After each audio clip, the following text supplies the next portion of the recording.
Welcome everyone, and welcome Janelle. We have with us Janelle Anderson, a business coach and founder of Emergent Life Coaching, right? Emergent Life Coaching, is that right? Emerging life coaching. Emerging Life Coaching. Yeah. So Janelle, tell us about your work, especially your work with confidence and people finding their voice.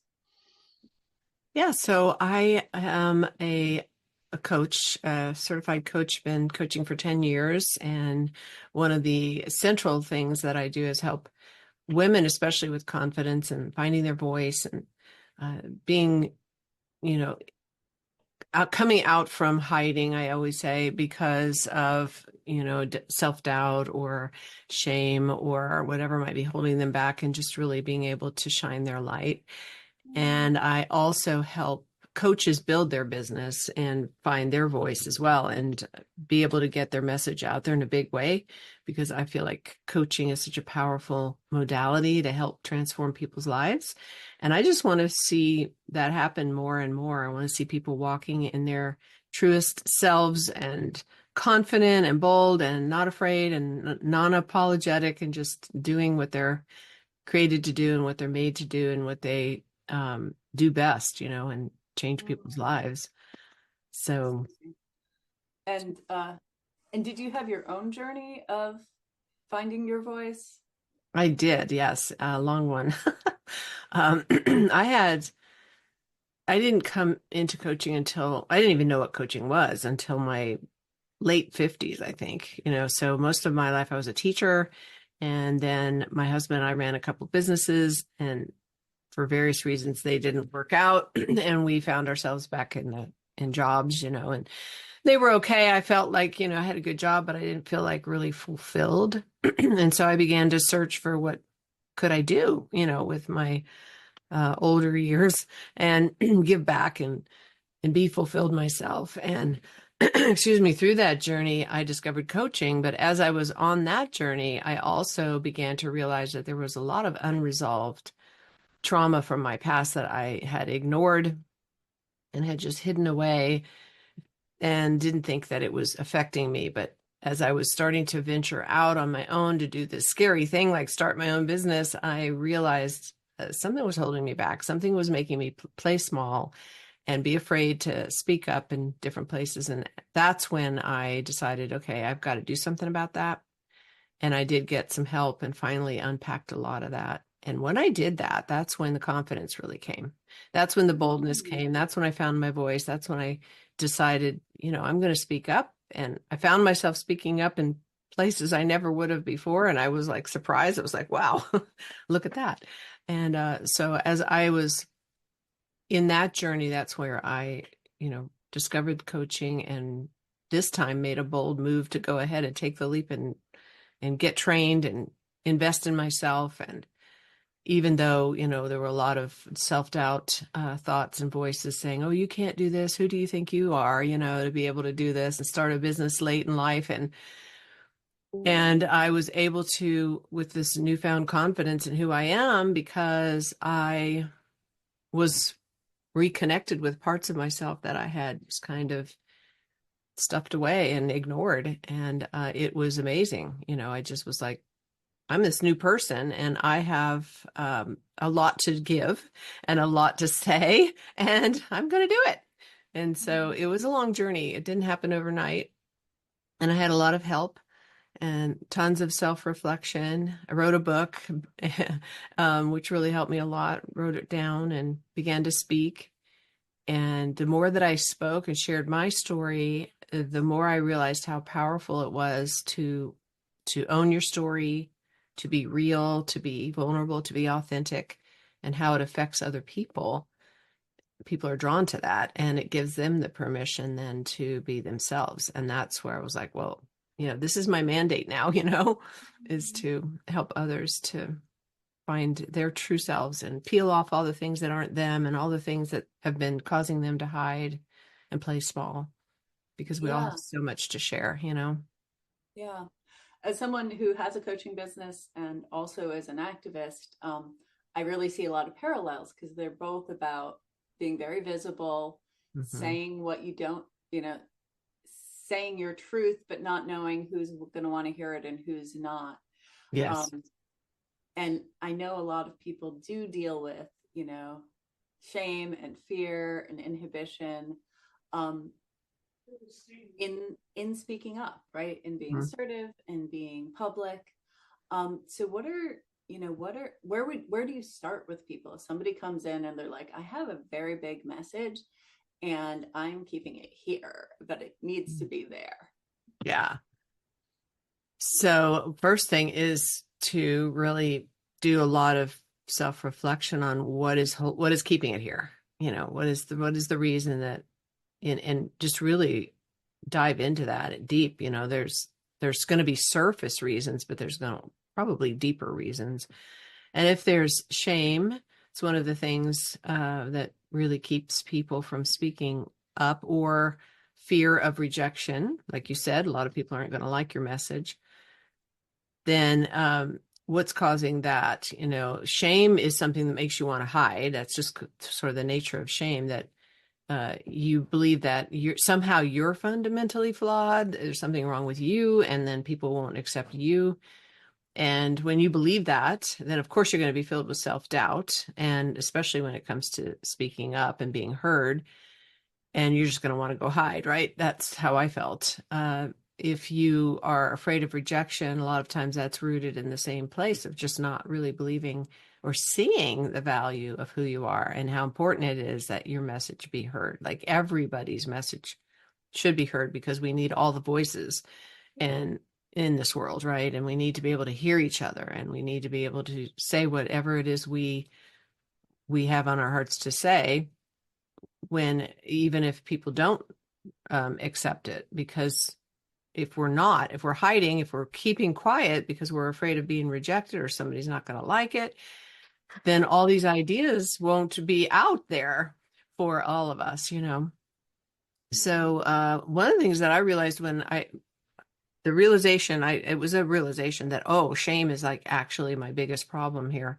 That's when I realized, well, then I know what shame does. So I need to stop hiding. I need to stop hiding from myself, and I need to bring everything out into the light, because that's what makes shame lose all of its power. And so talking about it, looking at it, being honest with yourself, being real with yourself first. I think for me, that was the first step, is, looking at what I was ashamed of, instead of trying to ignore it and act like it didn't happen. Let me look at this and really find the root of it and be honest with myself that these things did happen, but what's the truth about all of it? Because if you feel shame, you're feeling that you're somehow flawed. So where did that come from, right? And is that true? Challenging that truth of that, of all the narratives that you're playing in your mind about yourself. How true are they really? Are you really a worthless person?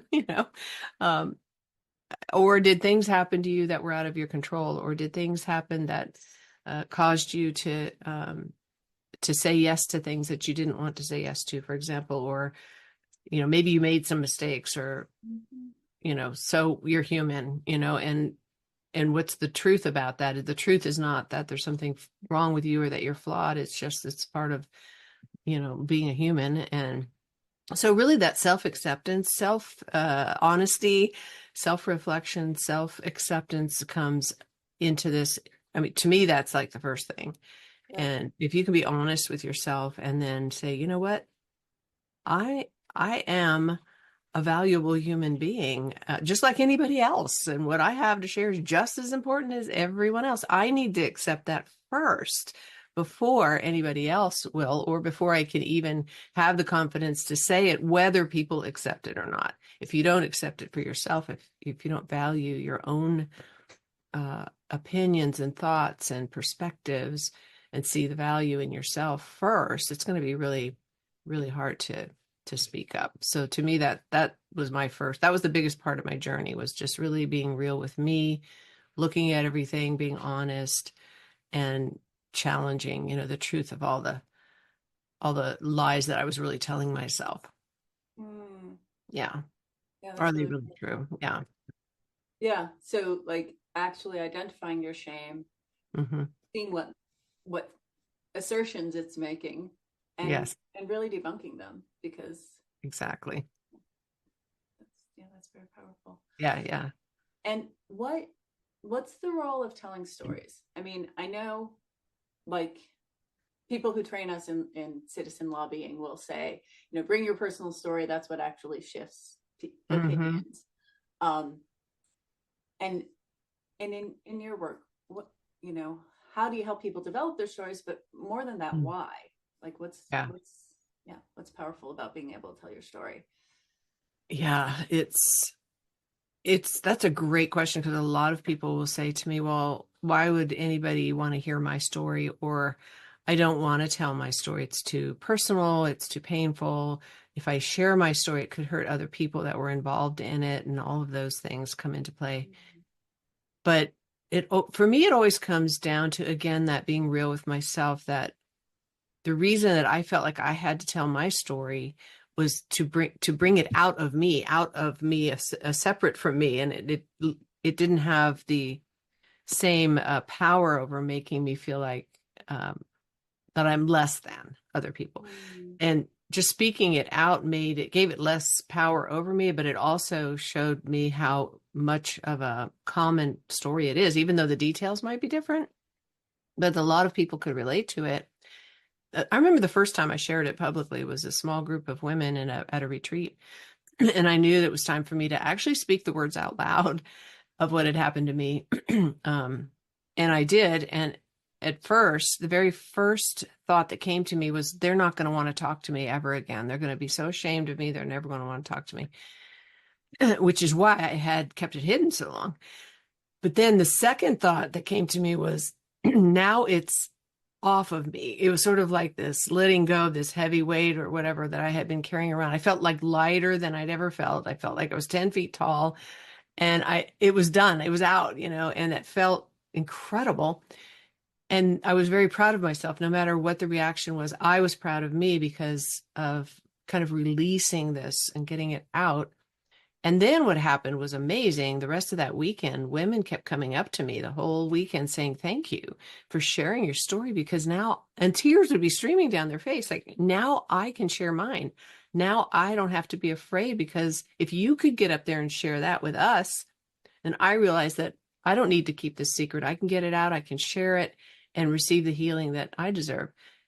And that's not to say that everyone needs to get up and share their story publicly or shout it from the rooftops. You can just share it with some trusted people that are there for you, that you can trust, and it's getting it out. And a part of that sharing, speaking it out and sharing your story, is this piece of owning it.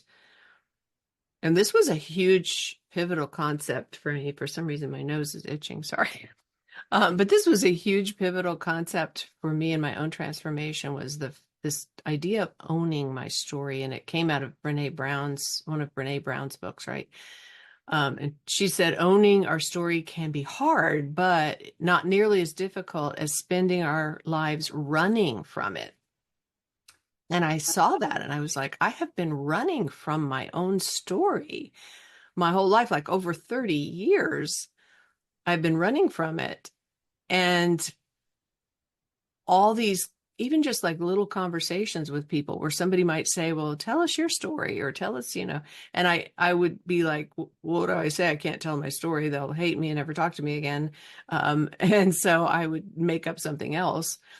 And that was difficult. That was difficult to always kind of be, living in that space. So when I realized that, I was like, okay, I need to choose. Actually, it's a choice you make. I need to own my story and face it and realize this did happen. It happened to me. It wasn't somebody else. It happened to me.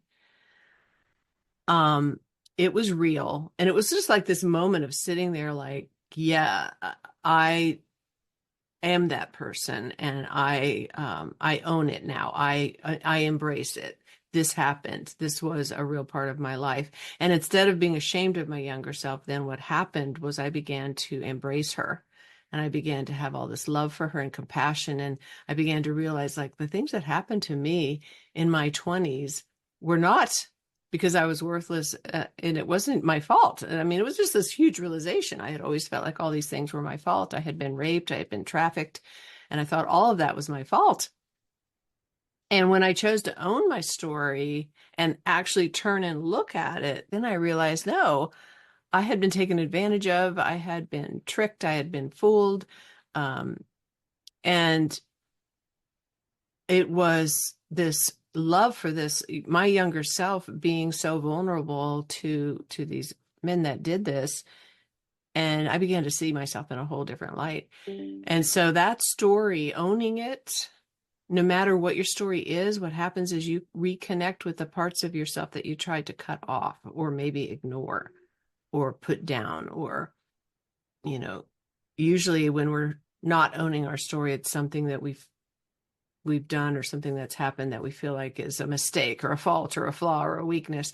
But when you reconnect with yourself, with all of you, even the parts that are not perfect, even the parts that are flawed, weaknesses, mistakes, when you reconnect with all of you and embrace all of that, then you become whole. And when you become whole, confidence is there. It's there. You find that you have gifts of imperfection, as Brene Brown says, that, we are all imperfect, but that's what makes us so valuable. You become stronger when you own your story, because that Japanese art form kintsugi, I think it's called, where all the cracks are filled in with gold and it becomes really beautiful and strong. And that's what you become. You become this beautiful, relatable, authentic soul who people can relate to now, because you're real and you're authentic, because we all have those flaws and cracks. And so that's why telling your story is so important.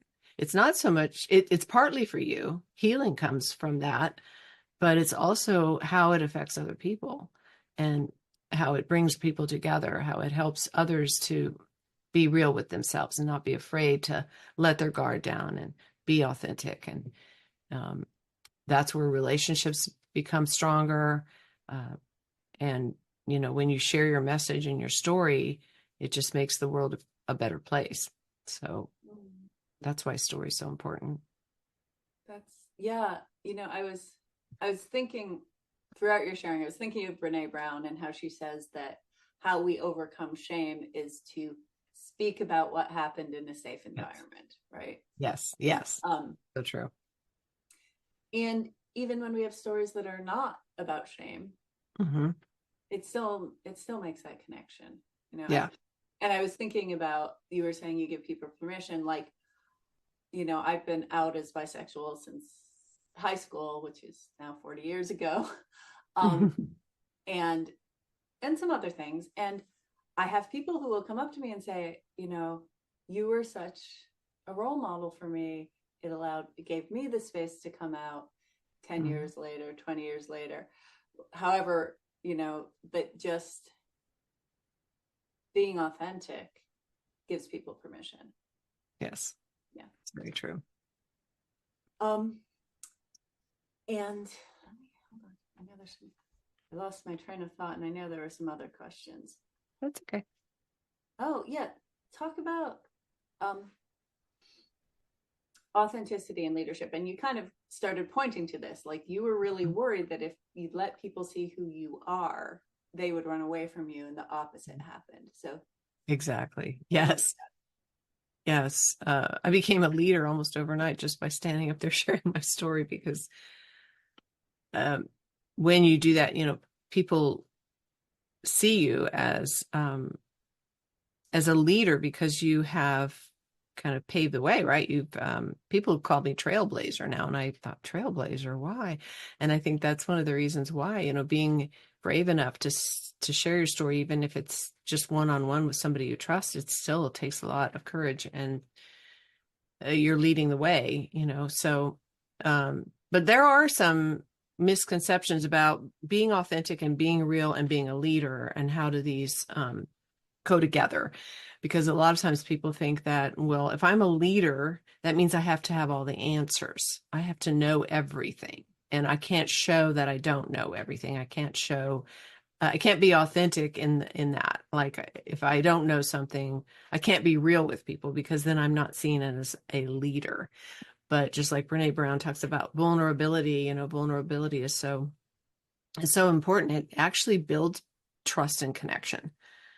And so when you are real and vulnerable, even when you don't have all the answers, then what you're actually doing is building trust and connection, because people can sniff out inauthentic leaders very quickly. And if somebody's pretending, oh, I've got all the answers, I know everything, people know that they can feel that and see it, spot it a mile away. And so that will erode trust and connection. But if you are like, well, I don't know that, and let's find out, let's, who else has something to share about this, whatever it is, and you're opening it up, and other people get to share and let their voices be heard. And that builds trust and connection. So those are vital for leadership. So you don't have to know all the answers, just, be real. Another common misconception, of course, is perfectionism. I have to be perfect if I'm a leader, which really, isn't true. But when you're trying to be perfect, you're definitely not going to be vulnerable and authentic. You're trying to make everything be perfect, and you're afraid to show any mistakes or your humanity or whatever. But of course, perfection's just a myth, and it's like the Japanese art form again, that when you have imperfections that you have built on and have dealt with and have overcome, then it makes you stronger. It makes you a better leader, actually. And so just, focus on making progress instead of being perfect. Focus on growing and learning and sharing the struggles you've had and the lessons you've learned, because this encourages people to open up. It encourages people to take risks too, because if they see, well, you struggled and maybe you fell down a couple times, but you got back up, well, then I'm not going to be afraid to take a risk and make a mistake, because perfection is like, well, I can't make any mistakes, it has to be perfect. But it's actually when you do make mistakes that you learn and you grow and you get a lot of information and feedback from that. Well, what didn't work and what can I do to make it work?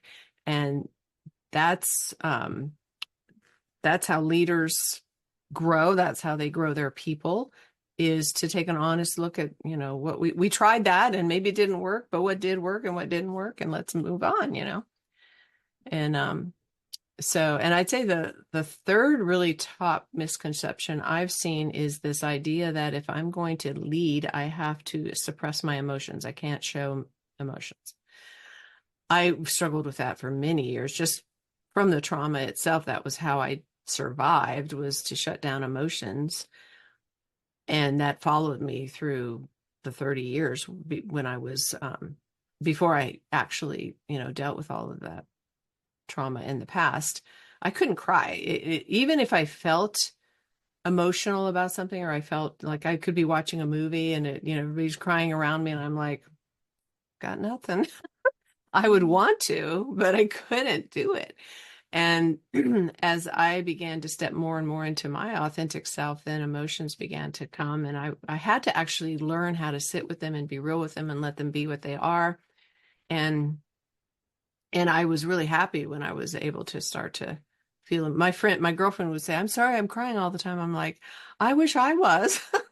Don't be sorry about that.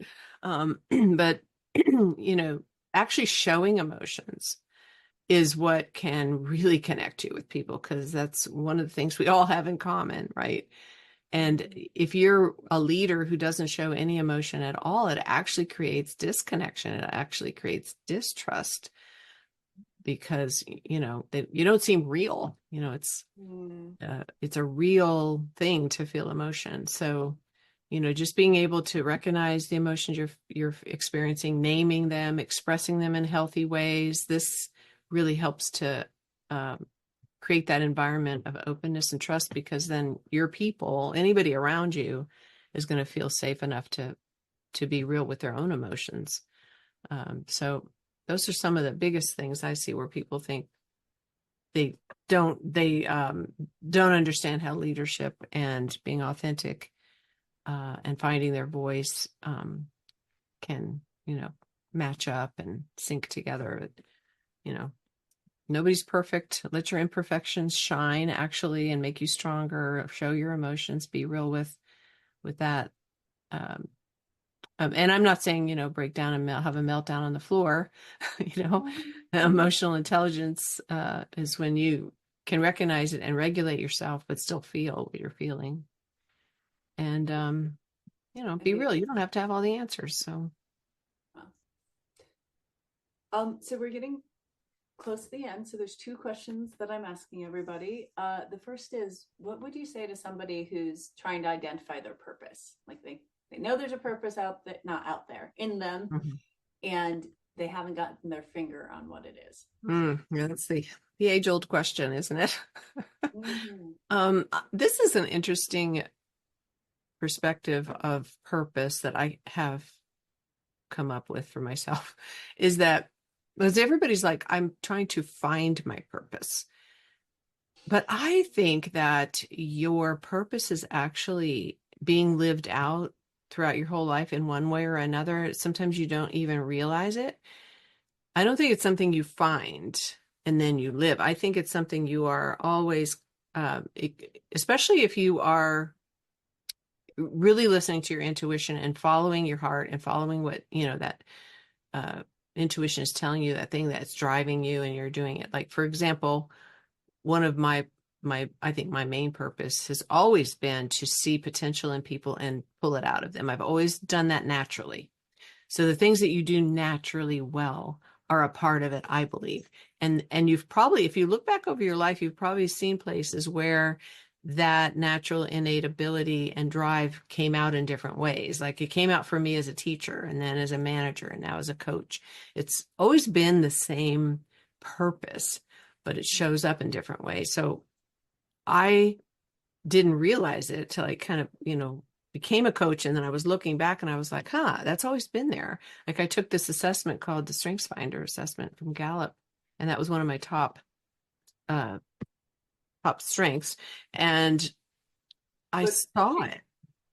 Coaching is it was one of your top strengths was coaching. Is that what you said? Yeah. Yeah. Coaching, one of my top strengths is seeing potential in people and developing it. Yep. And so coaching is a way to do that. Like And it's like the expression. channel that's coming through right now. And earlier in my life it was as a teacher, but it was the same thing. It was the same inner drive, that same thing that lit me up and made me really just feel fulfilled. So I think that is there. And we're developing it in different ways. So one of the ways is like look at your innate strengths and abilities, things that you've always done naturally well. Maybe people have complimented you on it your whole life, and you've thought, well, that's nothing because, for you, it comes easy. But then look at how that has come through your life in different ways that you've done or different things that you've wanted to do. And maybe you haven't allowed yourself to do it. Maybe you didn't take that step. But when I was thinking about becoming a coach, I was really battling with, a lot of things like, I was 60 by then, should I do this? And um, can I make this work? And who am I to think I could do that? All those things. But it was such an inner drive. It was such a fire inside of me. It was like the desire was so strong that I finally honored that and said, okay, I'm going to go for it. I'm going to do whatever I need to do to make it happen. And honoring that and then developing that into a skill was huge. And so that's a part of purpose. I think we need to take a lot of the mystery out of it and just look at, who are you and what is it you love to do? And what is it that you absolutely, are fulfilled and fired up when you do it? And then how can that be? How do you channel that? How do you develop that into, whether it's a business or a job skill or whatever it is you're doing, but make sure that you're honoring that because purpose, I believe when we're living our purpose, that's when we're most fulfilled. And that's when we also are the most successful because we're doing what we were innately made to do, like what's in us to do and what we're designed to do and who we're designed to be. And Yeah, find those ways to walk that out and make that happen. we take a step and the universe responds because. Yes, exactly. And then the last question is tell everybody about your free gift. Yes, so I have a PDF. It's an ebook and it's called The 5 Keys to Transform Self-Doubt into Fearless Confidence. And it actually is kind of a preview of my book. It has some of the same basic. I have what I call the STAR process in my book that I went through to become confident and to heal from the past. And so this little book kind of walks you through these 5 different keys. Saying yes to yourself is one of them, looking at your strengths and developing that. And each one of them has a little exercise you can do. Since I'm a teacher, I'll give you homework. So it's a really comprehensive little guide, I guess, to just really like, where are the places that I'm holding myself back and doubting myself, and some ways that you can transform that by switching, everything I've been talking about, looking at your story, owning your story, seeing the strengths that are in you, and just taking the chance on yourself and saying yes to you and stepping into some of those possibilities. And as you do that, your confidence will grow. So hopefully that will be helpful to some people. Yeah, no, it sounds very helpful. Thank you so much, Janelle, for this conversation. It's You're been welcome. very inspiring. And yeah, thank you for being part of the show. Thank you. Thank you for having me. You're welcome.